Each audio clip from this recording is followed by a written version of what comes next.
안녕하세요. 오늘 저와 함께 10월 8일 속기원가를 공부해 보도록 하겠습니다. 10월 8일 속기원가의 본문은 마가복음 12장입니다. 마가복음 12장에 보면 예수님과 서기관의 대화가 나오죠. 서기관에 대해서 먼저 알아보면은 구약시대 서기관과 신약 성경에 등장한 서기관이 좀 하는 일이 다릅니다. 구약 성경은 특정 관직을 의미했습니다. 서기관이라는 말 자체가 글을 필사하는 사람의 뜻을 갖고 있죠. 그래서 궁중에서 문서를 기록하고 문서를 관리하는 사람들을 서기관이라 불렀습니다.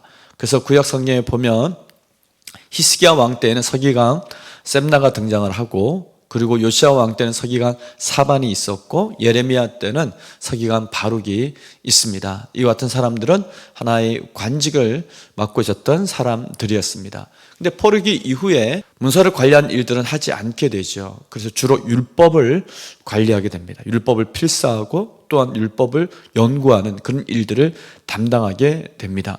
그러면서 신학시대에 와서는 이들을 율법사로 이렇게 불리게 되죠.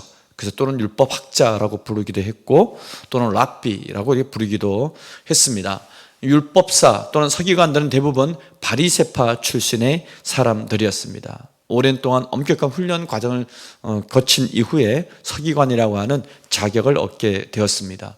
유대인들에게는 무엇을 하라라고 하는 긍정적인 계명 248개가 있고, 무엇을 하지 말라고 하는 부정적인 계명 365개가 있습니다. 총 합해서 613개의 계명이 있는데, 이 613개의 계명을 정리하고 또 이 계명을 어떻게 준수할 것인가, 예를 들어 안식일법을 어떻게 지킬 것인가에 대해서 여러 가지 세부적인 세칙과 규칙을 만들었던 사람들이 예수님 당시에 서기관들이었습니다. 그렇게 함으로써 이들은 일반 백성들의 삶을 종교적으로 지배하는 위치에 자연스럽게 서게 되었던 것이죠. 예수님은 이들의 삶을 아주 비판했습니다. 사람들이 많이 보이는 곳에서 기도하기를 좋아하고, 또한 숱이 다니는 좋은 옷을 입고 다니는 것을 좋아하고, 또 사람들이 보는 앞에서 선생되기를 좋아하고, 또 시장에서 문안받는 것을 좋아하고, 높은 자리를 좋아한다고 비난하시면서 그들의 위선 그리고 외식, 형식적인 신앙에 대해서 예수님은 비판을 하신 그런 책망하신 모습들이 신약 성경에 기록되어져 있습니다. 그래서 예수님 시대 신약 성경에 등장하는 서기관들은 별로 좋은 이미지가 아닙니다. 오늘 12장 말씀의 배경을 보면은 예수님을 측잡으려고 바리새파 그리고 사두개파 사내들 공회의 회원들과 또 헤롯 당원들이 작당을 하고 예수님께 어려운 질문으로 이렇게 도전을 하게 되죠. 그래서 가이사라에게 세금을 바치는 것이 맞느냐라고 하는 논쟁을 하나 붙였고, 그 다음에 이어서 사두개파인들이 부활에 대한 논쟁을 또한 붙입니다. 이 모든 질문에 대해서 예수님이 그들이 그 어떤 대답도 할 수 없을 정도로 아주 정확하게 명확하게 지혜롭게 대답을 해 주시죠. 이 모습을 옆에서 지켜보았던 서기관이 이어서 예수님께 질문을 한 것입니다. 성경에 기록된 모든 계명 중에 가장 으뜸되는 계명이 무엇인가 라고 이렇게 질문을 한 것이죠. 그 질문에 대해서 예수님은 하나님 사랑, 이웃 사랑이라고 대답을 했습니다. 이와 같은 배경을 이해하시면서 오늘 말씀 문제풀이 들어가도록 하겠습니다. 말씀 나누기 첫 번째 문제는 예수님은 첫째 계명이 무엇이라고 하셨나요? 유일하신 하나님을 사랑하라, 그렇게 말씀했습니다. 또 하나님을 어떻게 사랑해야 된다고 말씀했나요? 어떻게 사랑해야 될까요? 마음을 다하고 내 목숨을 다하고 뜻을 다하고 힘을 다하여 주 너의 하나님을 사랑하라, 그렇게 말씀하셨습니다. 이 말씀은 신명기 6장에 있는 쉐마의 말씀, 들으라 이스라엘아, 우리 하나님은 오직 유일하신 여호와시니 너는 마음을 다하고 뜻을 다하고 힘을 다하여 내 하나님 여호와를 사랑하라 하셨던 유대인들이 매일마다 암송하는 이 쉐마의 말씀을 근거로 첫째 되는 계명을 설명을 하신 것입니다. 두 번째 문제, 예수님이 말씀하신 둘째 계명은 무엇인가요?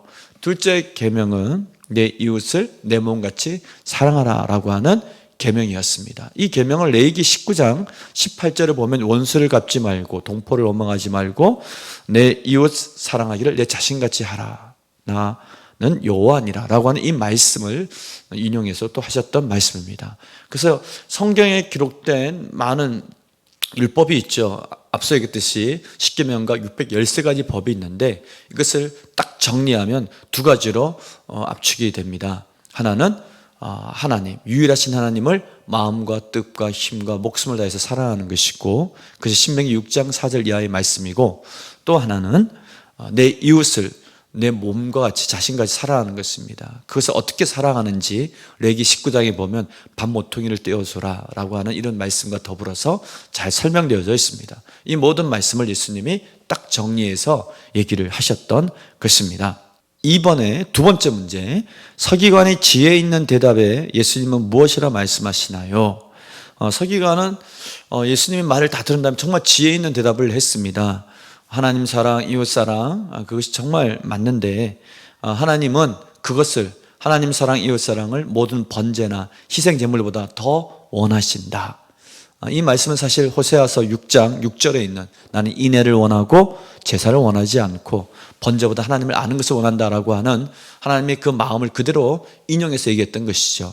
이사야를 통해서도 말씀하셨고 호세아를 통해서 말씀하셨는데, 하나님은 우리가 드리는 번제나 희생 제물보다 하나님을 향한 사랑, 하나님을 향한 그 인애, 또 이웃을 향한 사랑을 더 원하시는 것을 우리는 알 수 있습니다.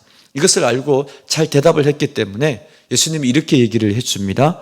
너는 하나님 나라에서 멀리 있지 않다. 하나님 나라 가까이 있다라는 큰 칭찬을 이 서기관이 받게 됩니다.